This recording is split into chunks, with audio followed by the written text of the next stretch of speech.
বিষ্ণু ভক্তি শূন্য দেখি সকল সংসার, অন্তরে দহয় বড় চিত্ত সবাকার।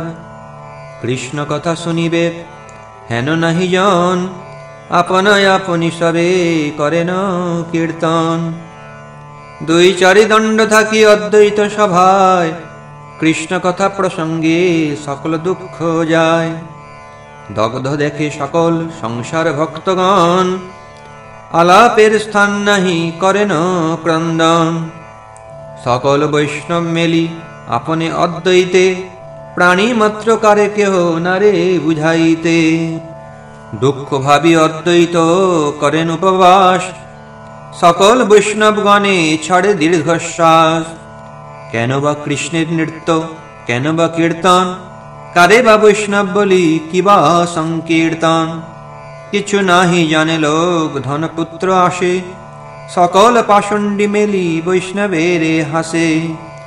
চারি ভাই শ্রীবাস মিলিয়া নিজ ঘরে, নিশা হইলে হরিনাম গাই উচ্চস্বরে।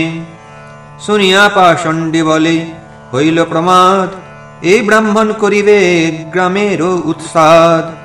মহাতীব্র নরপতি যবন ইহার, এ আখ্যান শুনিলে প্রমাদ নদিয়ার। কেহ বলে এই ব্রাহ্মণে এই গ্রাম হইতে, ঘর ভাঙ্গি ঘুচাইয়া ফেলাইব স্রোতে।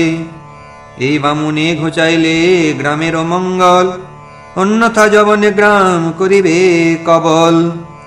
এই মত বলে যত পাষণ্ডীর গণ, শুনি কৃষ্ণ বলি কান্দে ভাগবত গণ। শুনিয়া অদ্বৈত ক্রোধে অগ্নি হেন জলে, দিগম্বর হই সর্ব বৈষ্ণবের বলে।